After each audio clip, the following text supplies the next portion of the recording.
My name is Jeanine, and I'm 58 years old. For 18 months, I gave my son $5,000 every single month. He told me it was for my granddaughter's private school tuition. I worked extra hours. I skipped meals. I canceled trips with my friends. I did everything a loving mother would do. Then one Saturday afternoon, I saw him walking out of a Louis Vuitton store handing his wife a brand new designer bag.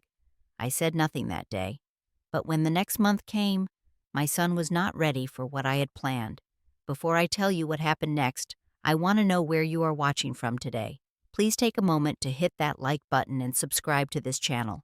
What I discovered about my own son will make you question everything you think you know about family loyalty. Stay with me. Let me take you back to the beginning so you can understand how I ended up in this situation. I have lived in Columbus, Ohio for most of my adult life. This city has been my home through all the seasons of my existence, the good ones and the ones that nearly broke me. I became a widow 12 years ago when my husband Harold lost his battle with lung cancer. He was only 52 years old.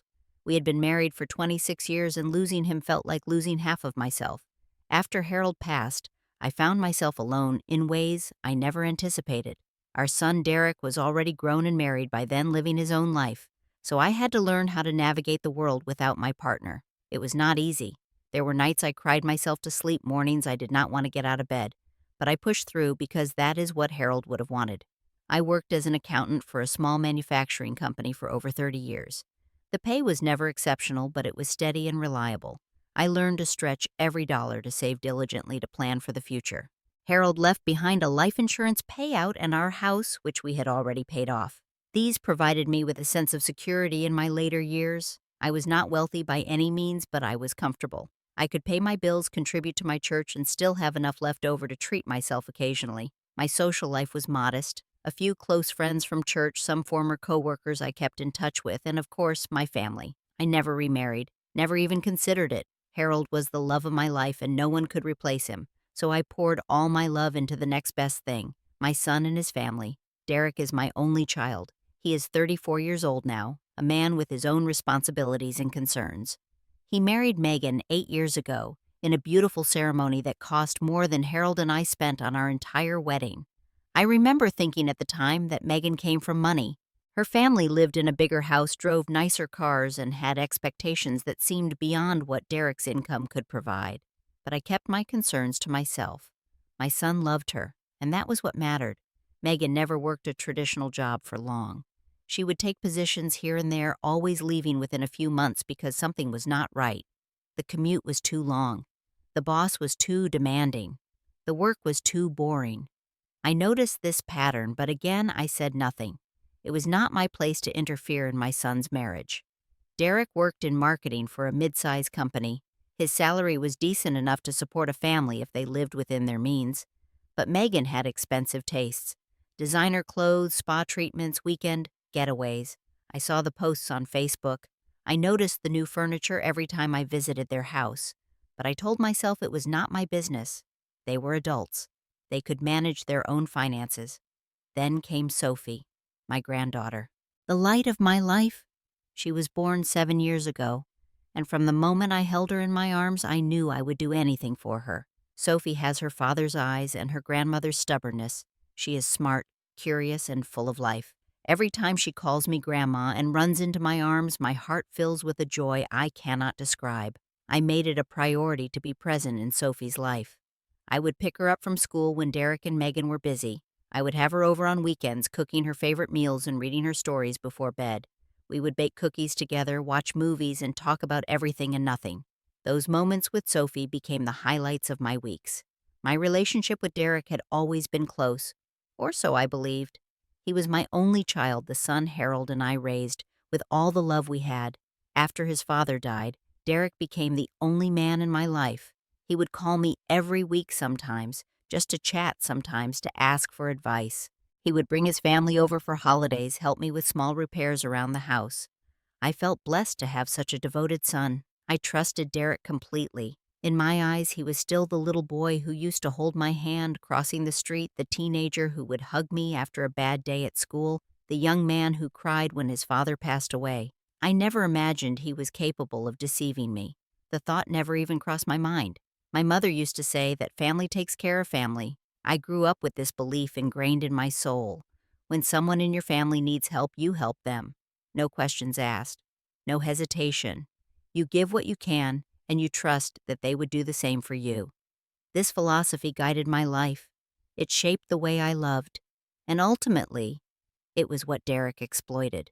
I believed that giving was its own reward. I never expected my son to repay me for anything. I just wanted to be there for him to support him the way a mother should.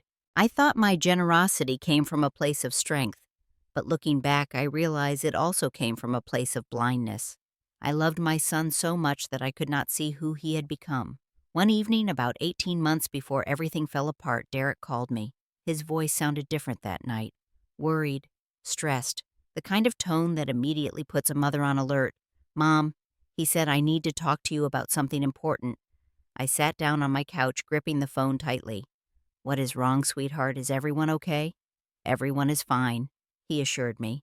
"But we are going through a difficult time right now, and I did not know who else to turn to."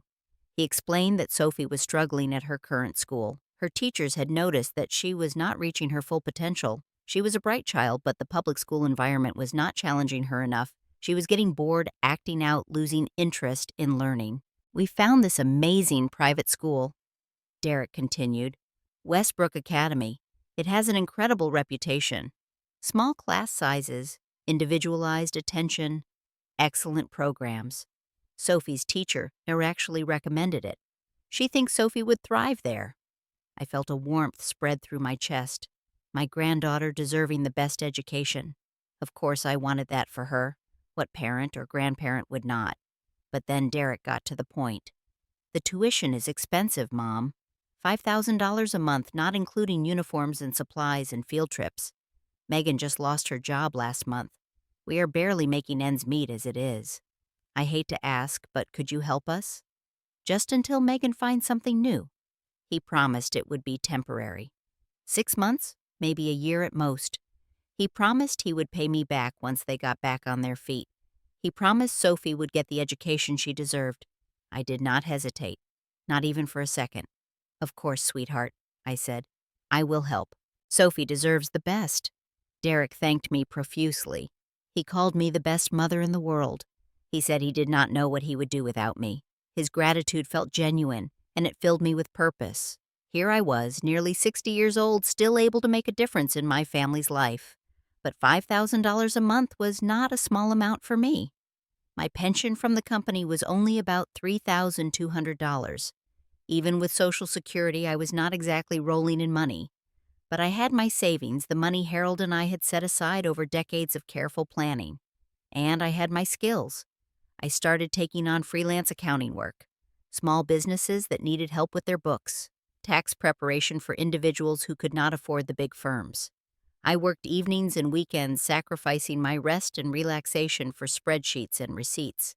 The extra income helped, but it still was not quite enough.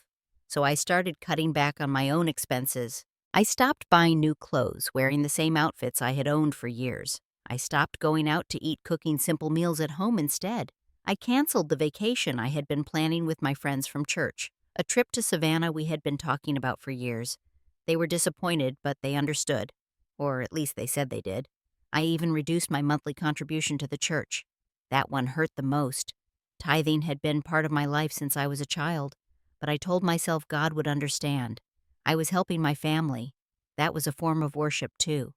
Every month on the 5th, I would transfer $5,000 to Derek's account, and every month he would call to thank me. He would send me pictures of Sophie in what he said was her new school uniform, a navy blue blazer with a golden crest, a plaid skirt, shiny black shoes. She looked adorable. I saved every single photo, showing them off to my friends at church. "Look at my granddaughter," I would say. "She is going to one of the best schools in the state." My friends were impressed. Some of them commented on how expensive private schools were these days. I would nod and smile, not mentioning that I was the one paying for it. That was private, family business. 18 months passed this way. 18 months of sacrifice and hard work and unwavering faith in my son. By my calculations, I had given Derek $90,000, almost half of my savings. But I never complained. I never questioned. I believed I was investing in my granddaughter's future. I had no idea I was actually funding my son's lies. The first cracks in my blind trust appeared so subtly that I almost missed them. It started with Facebook. I am not particularly active on social media, but I do check in occasionally to see what friends and family are up to. One evening, scrolling through my feed, I noticed a series of posts from Megan. She was at a fancy restaurant downtown, the kind of place where a single entree costs more than I spend on groceries in a week. There were photos of wine glasses raised in toasts, plates of food that looked like art, Megan smiling in a dress I had never seen before. That is strange, I thought. Derek said they were struggling financially. Megan was supposedly unemployed, actively looking for work. Yet here she was, dining at establishments I could never afford. I tried to rationalize it. Maybe someone treated them. Maybe it was a special occasion. Maybe they were using gift cards or coupons. I did not want to assume the worst about my son and his wife. But the posts kept coming. Megan at a spa getting her nails done with intricate designs. Megan showing off a new handbag that looked suspiciously high-end. Megan and Derek at a wine tasting event in Napa Valley. Napa Valley. That was in California, thousands of miles away. How could they afford that? If they were barely making ends meet, each post planted another seed of doubt in my mind. But I kept watering them with excuses. Maybe Megan's parents were helping them. Maybe Derek got a bonus at work. Maybe I was just being paranoid because I was tired from all the extra work I'd been doing.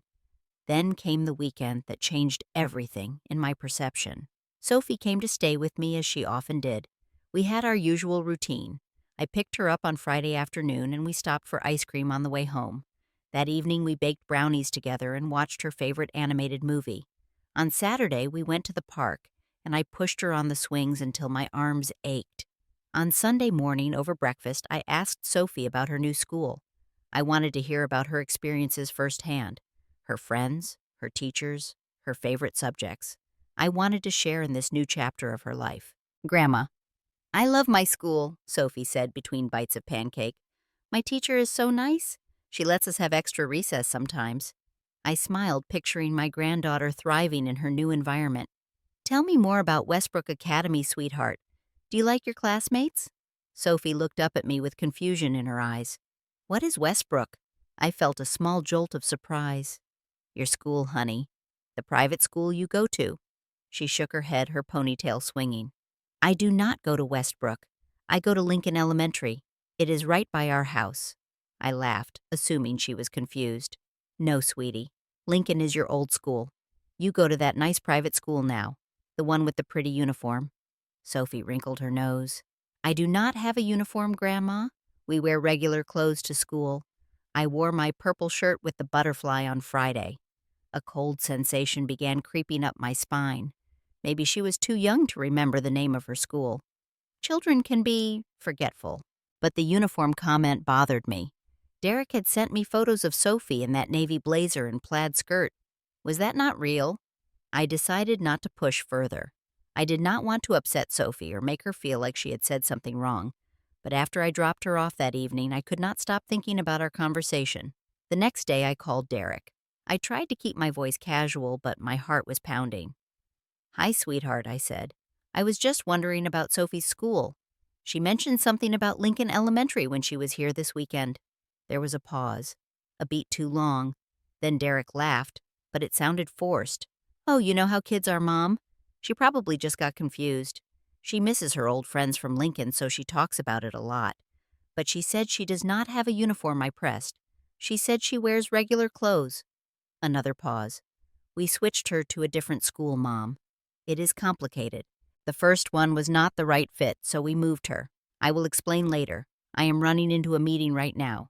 He hung up before I could ask any more questions. That night I could not sleep. I lay in bed staring at the ceiling, replaying the conversation in my head. Something was not right. Derek's explanations felt hollow. His tone was evasive. For the first time in my life, I questioned whether my son was telling me the truth. The next morning, I sat down at my computer and started researching. First, I looked up Westbrook Academy. It was a real school with an impressive website and glowing reviews.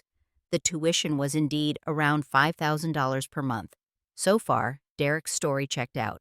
Then I looked up Lincoln Elementary. It was a public school about half a mile from Derek and Megan's house. Free, no tuition, no uniforms. If Sophie was going to Lincoln Elementary as she had said, then where was my money going? My hands trembled as I continued searching. I did not know how to find out whether Sophie was enrolled at Westbrook. It was not like I could just call and ask. Or could I? I decided to wait, to gather more information before jumping to conclusions. Maybe there was an innocent explanation. Maybe I was reading too much into the words of a 7-year-old child. But the doubt had taken root, and no matter how hard I tried, I could not make it go away. For the next few weeks, I watched and listened more carefully than I ever had before. I paid closer attention to Megan's Facebook posts. The frequency of luxury outings seemed to increase rather than decrease. There were new additions to their house decorative items and furniture that I noticed during a brief visit. A large flat-screen television mounted on the wall, a designer coffee table with gold accents, throw pillows that probably cost more than my monthly grocery budget. During that visit, I could not help but comment, "Your home looks beautiful, Megan. It seems like business is doing well." Megan smiled that practiced smile of hers. "Oh, we are managing. Derek works so hard. I just found a part-time position, so things are looking up." I nodded, but something inside me twisted. If things were looking up, why did they still need my $5,000 every month? When was this temporary arrangement going to end? I noticed other things too. Megan's manicured nails, always freshly done, her hair professionally colored and styled, the designer watch on her wrist that had not been there a few months ago. These were not the signs of a family struggling to make ends meet, but I kept my observations to myself. I was not ready to accuse my son of anything without concrete proof. I needed to be certain before I confronted him.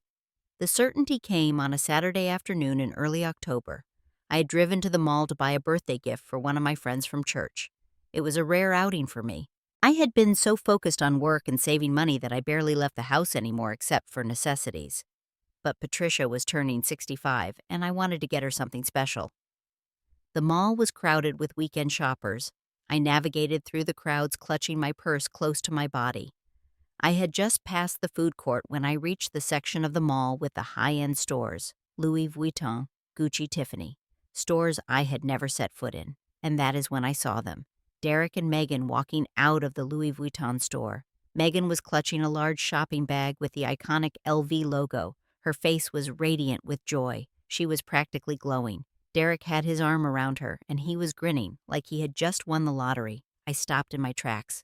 My heart felt like it had stopped too. Megan reached into the bag and pulled out a handbag. Even from a distance, I could tell it was expensive. The leather shone under the mall lights.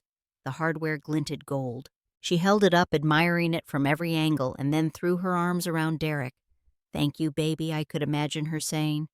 "You are the best husband ever." And Derek, my son, the boy I had raised, the man I had trusted with everything I had. He kissed his wife on the forehead and looked at her with such devotion. I wanted to scream. I wanted to march over there and demand an explanation. I wanted to grab that bag and throw it across the mall. But I did not move. I could not move. My legs had turned to stone. They did not see me. They were too wrapped up in their own little world, their bubble of luxury and lies. They walked past me, not 20 feet away, and continued toward the exit, laughing about something I could not hear. I stood there for what felt like an eternity. People walked around me, shooting curious glances at the woman frozen in the middle of the walkway. But I was oblivious to them all. My mind was doing calculations. A Louis Vuitton handbag like the one Megan was holding could cost anywhere from $2,000 to $5,000. Maybe more. Money that Derek claimed they did not have. Money that I had been providing for my granddaughter's education. Money I had sacrificed my own comfort to give. I managed to make it back to my car somehow. I do not even remember the walk through the parking garage. I just found myself sitting behind the wheel, staring at nothing as tears streamed down my face. For the first time since Harold died, I felt truly alone, betrayed not by a stranger, but by my own flesh and blood, my son, the person I loved most in this world. I cried until I had no tears left, and then I drove home. That night I sat in my living room surrounded by silence. The house that had once felt cozy and safe now felt cold and empty. I looked at the worn furniture, the faded curtains, the appliances I had kept running long past their prime. because replacing them seemed like an unnecessary expense. This is what I had reduced my life to, scrimping and saving every penny so that my son could buy designer handbags for his wife. The anger came then, a deep burning fury that I had never felt before, not even when Harold was diagnosed, not even when he took his last breath. This was a different kind of pain, the pain of being deceived by someone you trusted completely. But even in my anger, I knew that confronting Derek right now would be a mistake. He would deny everything. He would make excuses. He would twist the situation to make me feel guilty for doubting him. I had seen him do this before in smaller situations. He was a master at deflection. No, I needed a plan. I needed evidence. And I needed to wait for the right moment. The next month, Derek would come asking for money again. And this time, I would be ready. I spent the following weeks preparing for my confrontation with Derek. The first thing I did was gather documentation. I logged into my bank account and printed out every transfer I had made to Derek over the past 18 months. 18 pages of statements, each one showing a $5,000 payment, $90,000 in total. Seeing the number in black and white made me feel physically ill. Next, I started saving evidence of Derek and Megan's lifestyle. I took screenshots of Megan's Facebook posts, the restaurant dinners, the spa visits, the vacation to Napa Valley, the new furniture, the designer clothes. I created a folder on my computer and organized everything by date. Then I made a phone call that changed everything. I called Westbrook Academy. "Good afternoon," a cheerful receptionist answered. "Westbrook Academy. How may I help you?" My voice trembled slightly, but I pushed through. "Hello, I am calling to inquire about my granddaughter. I am helping with tuition payments, and I wanted to confirm her enrollment."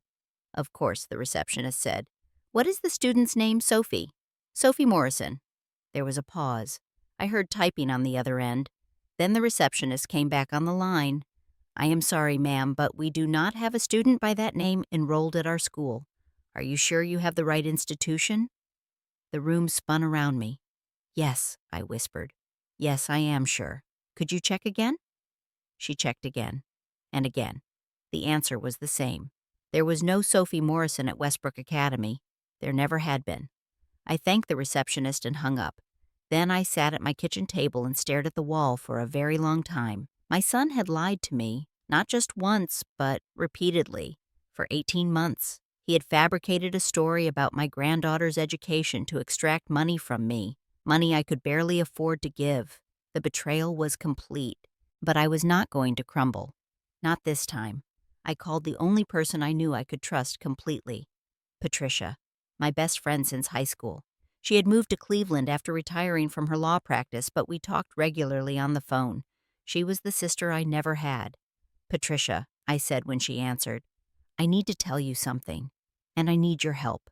I told her everything, the monthly payments, the supposed tuition, the Facebook posts, the Louis Vuitton bag, the call to Westbrook Academy. By the time I finished, I was crying again, and Patricia was furious on my behalf. "Janine," she said, her voice tight with anger, "this is fraud. Your own son defrauded you. You need to go to the police." I shook my head even though she could not see me. "I cannot do that, Patricia. I cannot send my son to prison. Despite everything, he is still my child." Patricia sighed. She understood it even if she did not agree. "Then what do you want to do?" "I want my money back," I said.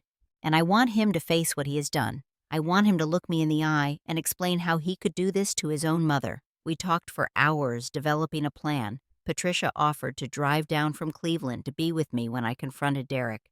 Having a witness, especially one with legal training, would strengthen my position. It would prevent Derek from manipulating the situation. I also asked Patricia to help me draft a repayment agreement, something official, something binding. If Derek refused to sign it, I would have documentation that could be used later if I changed my mind about involving the police. Over the next 3 weeks, we prepared everything. Patricia drafted the agreement, which required Derek to repay the full $90,000 over a period of 5 years. That worked out to $1,500 per month, less than what I had been giving him, but still a significant amount, enough to remind him every single month of what he had done. The hardest part was waiting. Derek still called me once a week, chatting about mundane things, acting like everything was normal. Every time I heard his voice, I wanted to scream. I wanted to tell him I knew the truth. I wanted to hear him try to explain himself. But I stayed silent. I kept my cards close to my chest. I needed to wait for the right moment. The 5th of the month was approaching, the day Derek always came to pick up his check. This time he was in for a surprise. The night before, I could barely sleep. I rehearsed what I would say, practicing my lines like an actress preparing for the most important performance of her life. I imagined every possible response Derek might have: denial, anger, tears, excuses. I prepared myself for all of them. Patricia arrived early the next morning. She hugged me tight and told me I was stronger than I knew. We set up our plan. She would wait in my bedroom, listening through the slightly open door. If things got heated, she would be there in seconds. And then we waited. The doorbell rang at exactly 2 in the afternoon. I took a deep breath, smoothed my hands over my skirt, and walked to the door. When I opened it, there stood Derek, my son, with a bottle of wine in his hands and a smile on his face. "Hi, Mom," he said, leaning in to kiss my cheek. "How are you? I brought your favorite wine." I accepted the bottle with hands that somehow remained steady. "Thank you, sweetheart. Come in." He walked into the living room and sat down on the couch, completely at ease. He had no idea what was coming. He looked around the room, commenting on how nice everything looked, asking about my week, making small talk. I sat down across from him and listened. I responded with short answers, keeping my expression neutral. Inside, my heart was pounding so hard I was sure he could hear it. Finally, after about 15 minutes of pleasantries, Derek got to the point. "So, Mom," he said, leaning forward slightly, "about Sophie's tuition this month. I really appreciate you helping us out. It means the world to us." I nodded slowly. "Before I give you the money, I want to ask about Sophie's school." He seemed slightly surprised, but his smile did not waver. "Sure. What do you want to know? How is she doing at Westbrook Academy?" "Great, great." Derek's response was immediate, rehearsed. "She loves it there, making lots of friends. Her grades are excellent. Tell me about her teachers," I said. "What are their names?" For the first time, I saw a flicker of uncertainty in his eyes. I do not remember all the names, Mom. You know how it is. There are so many of them." "Strange," I continued, "because I called Westbrook Academy last week." The color drained from Derek's face. "You did what they told me. There is no student named Sophie enrolled there. Never has been." Derek stood up abruptly, his hands raised in a defensive gesture. "Mom, I can explain. There is a misunderstanding." "Sit down," I said. My voice was calm, but it carried an authority I did not know I possessed. "I am not finished." He sat. He had no choice. I reached for the folder I had placed on the side table before he arrived. I opened it and began pulling out documents one by one. "I have transferred you $90,000 over 18 months," I said, placing the bank statements on the coffee table, "for a tuition that does not exist. Mom, please." I held up the screenshots from Facebook. "While you and Megan were shopping at Louis Vuitton? I saw you, Derek. I was at the mall that day. I saw you buy her that handbag." Derek's face crumpled. He looked like a little boy caught stealing cookies from the jar. But he was not a little boy. He was a grown man who had systematically deceived his own mother. I continued, my voice growing stronger. "Vacations to Napa Valley, designer bags and shoes, fancy dinners, all while you told me Megan was unemployed. All while I was working extra hours, skipping meals, canceling trips with my friends, reducing my donations to the church." I looked my son in the eye. "I raised you better than this, Derek. Or at least I thought I did." The bedroom door opened and Patricia stepped into the room. Derek's head whipped around, his eyes widening in surprise. "Who is this?" he demanded. "I am Patricia," she said calmly.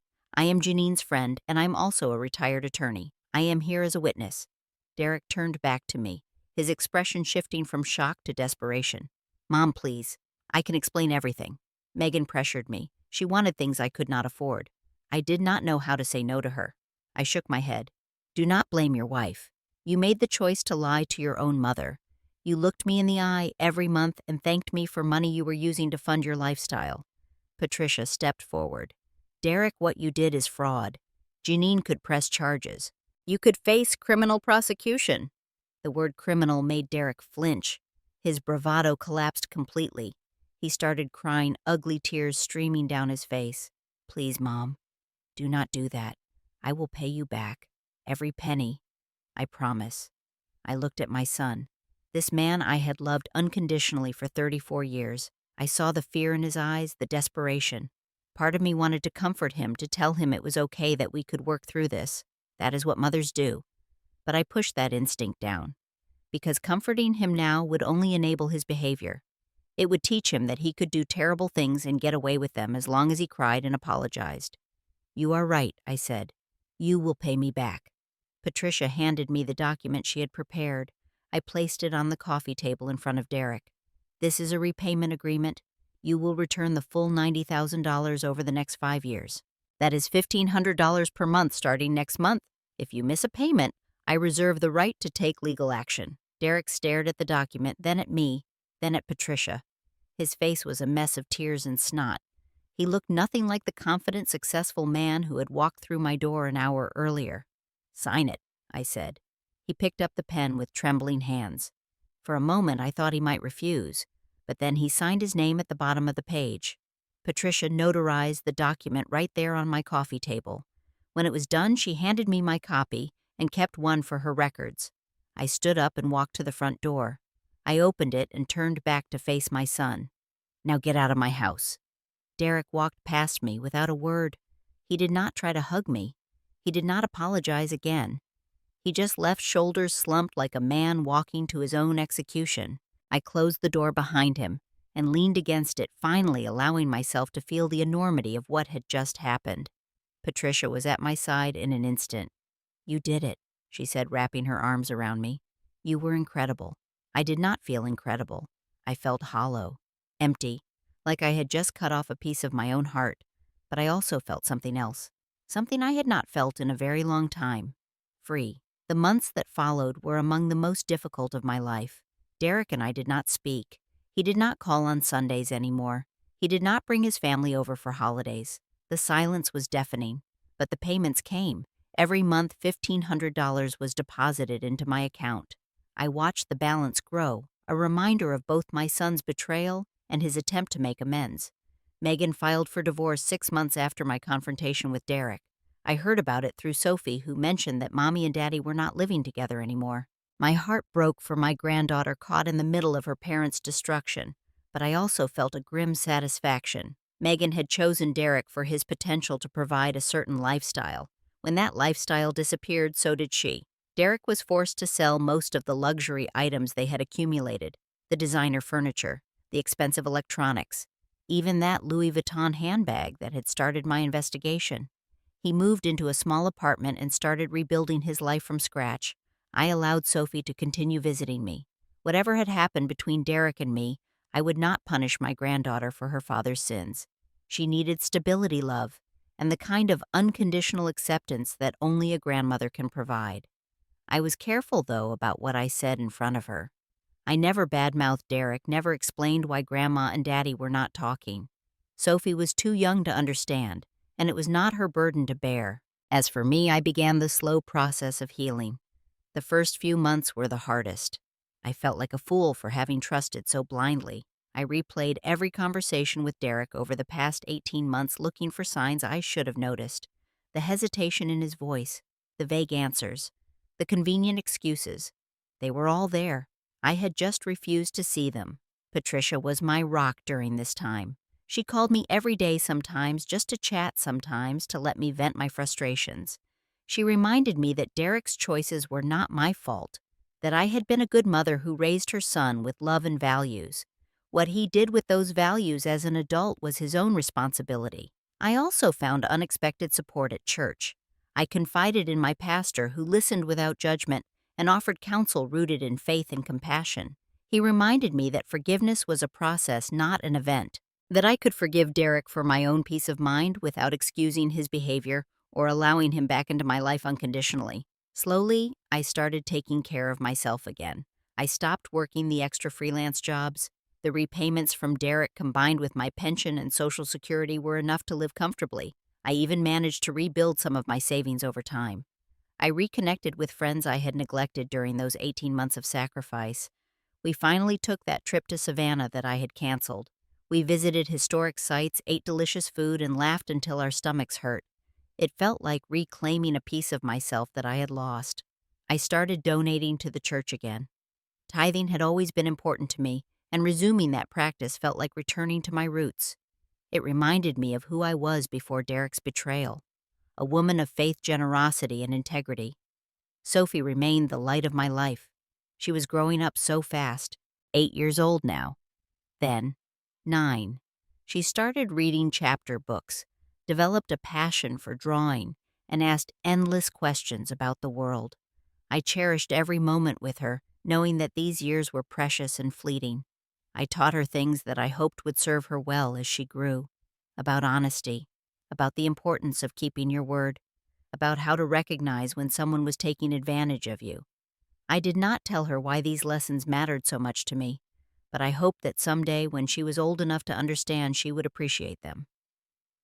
2 years after our confrontation, Derek had repaid about half of the money he owed me, 36 payments of $1,500 arriving like clockwork on the 5th of every month.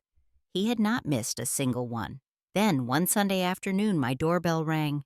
I was not expecting anyone. Patricia was in Cleveland. Sophie was with her mother that weekend. When I opened the door, I found Derek standing on my porch. He looked different, older, thinner. There were lines on his face that had not been there before. His clothes were simple, clean, but worn. The expensive watch was gone from his wrist. "Hi, Mom," he said quietly. "Can I come in?" I hesitated. Part of me wanted to slam the door in his face. But another part, the part that would always love him despite everything, stepped aside and let him enter. He did not sit down right away. He stood in the middle of my living room, hands shoved in his pockets, looking around as if seeing the place for the first time. "The house looks nice," he said. I did not respond. I waited. Finally, he turned to face me. "I did not come to give you money. I mean, I did." He pulled an envelope from his jacket and placed it on the table. "But that is not the main reason I am here." I still said nothing. "Mom, I am so sorry." Derek's voice cracked. "What I did to you was unforgivable. I know that. I took advantage of your love, your trust, your generosity. I lied to you every single day for 18 months. I let Megan influence me, but that is not an excuse. I made those choices. I am the one who looked you in the eye and asked for money I did not deserve." He was crying now, the tears flowing freely down his cheeks. "Losing you has been the hardest part of all of this. Harder than the divorce. Harder than losing the house and the cars and all the stuff that did not matter anyway. I have spent the past 2 years thinking about what I did wrong and how I could make it right. And I know there is no way to undo what I did. But I am hoping maybe we can start over, not the way things were before. I know I have to earn your trust back. I am willing to do whatever it takes." I looked at my son, really looked at him for the first time since that terrible day. I saw the guilt in his eyes, the remorse, the longing for redemption. He was not the same man who had walked into my house 2 years ago with a bottle of wine and a pack of lies. I did not respond immediately. I let the silence stretch between us, giving myself time to think. Actions speak louder than words. "Derek," I finally said, "you say you have changed. Prove it. Not with grand gestures, with consistency, with honesty, with showing up and doing the right thing even when no one is watching." Derek nodded, wiping his face with the back of his hand. "I will, Mom. I promise. I have heard your promises before," I reminded him. "They do not mean much to me anymore. What matters now is what you do." He accepted this without argument. He knew he had no right to expect anything more. "Can I at least see you sometimes?" he asked. "Maybe start with a phone call once a month, or coffee somewhere neutral. I am not asking for things to go back to normal. I just want a chance to show you that I am different now." I considered his request. It was reasonable. It was humble. It was the kind of starting point that could lead somewhere or nowhere depending on his choices. "We will see," I said, "one step at a time." It was not forgiveness. Not yet. But it was a door left slightly open, a possibility of reconciliation that I was not ready to promise but was not willing to completely foreclose. Derek thanked me and left. I watched him walk to his car, an older model sedan that was a far cry from the luxury vehicle he used to drive. He waved before getting in, and I raised my hand in response. Then I closed the door and sat down on my couch processing what had just happened. That was 3 years ago now. I am 61 years old today. My hair has more gray than brown. My joints ache when it rains.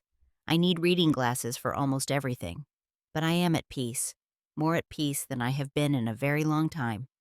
Derek finished repaying the $90,000 last year.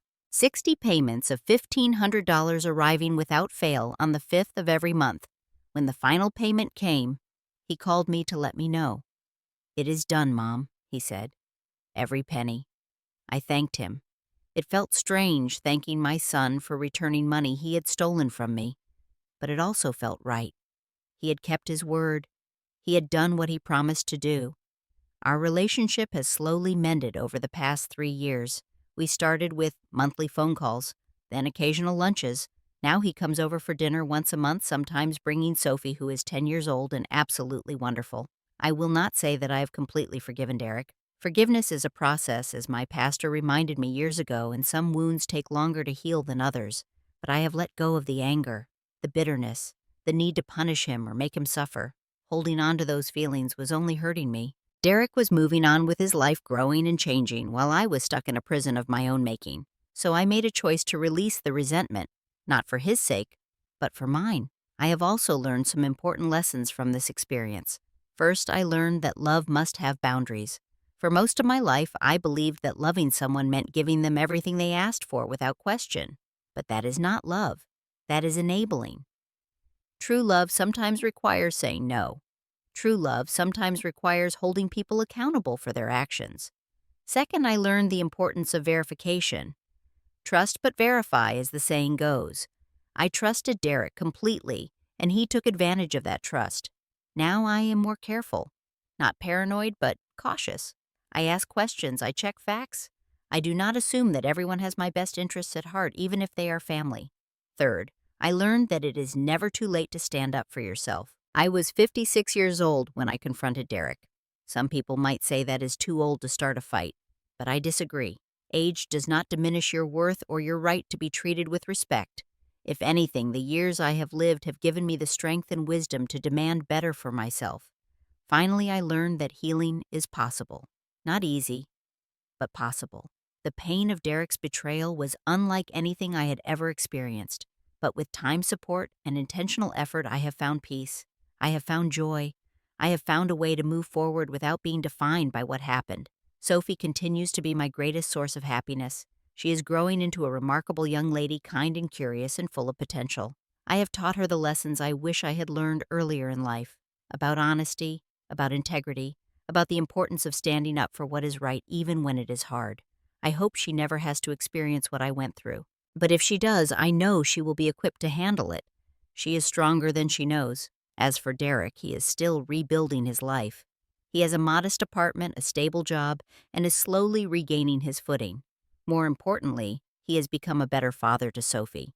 He spends quality time with her now, teaching her things, being present in ways he was not when he was chasing luxury. I do not know if Derek has truly changed or if he is just better at hiding his flaws. Only time will tell. But I am cautiously optimistic. People can grow. People can learn from their mistakes. I have to believe that because the alternative is too bleak to consider. To all the mothers out there who are giving and giving until they have nothing left, I hope you hear this. Your love is precious. Do not let anyone, not even your own children, take advantage of it. You deserve honesty. You deserve respect. And it is never too late to demand both. Sometimes the kindest thing you can do for someone you love is to say no, to set boundaries, to hold them accountable. It might feel like you are being cruel, but you are actually being kind. You are teaching them that actions have consequences. You are giving them the opportunity to become better people. And if they refuse that opportunity, if they continue to lie and manipulate and take advantage of your love, then you have every right to protect yourself. You have every right to walk away. Your well-being matters too. I spent too many years putting everyone else first. My husband, my son, my granddaughter. I forgot that I also deserve care and attention and respect. It took being betrayed by my own child to remember that truth, but I remember it now, and I will never forget it again. Thank you for listening to my story. I know it was a long one, but I wanted to share every part of it with you, the good, the bad, and the ugly. Now I have a question for you. Have you ever been taken advantage of by someone you trusted completely? How did you handle it? I would love to hear your experiences in the comments below. Your stories might help someone else who is going through something similar. If this video touched you in any way, please hit that like button and subscribe to this channel for more stories like mine. And if you know someone who needs to hear this message, please share this video with them. You never know whose life you might change. Thank you for being here with me today. Whatever you are going through, I hope you find the strength to stand up for yourself and demand the respect you deserve. Take care of yourselves, my friends. And remember, you are never too old to fight for what is right.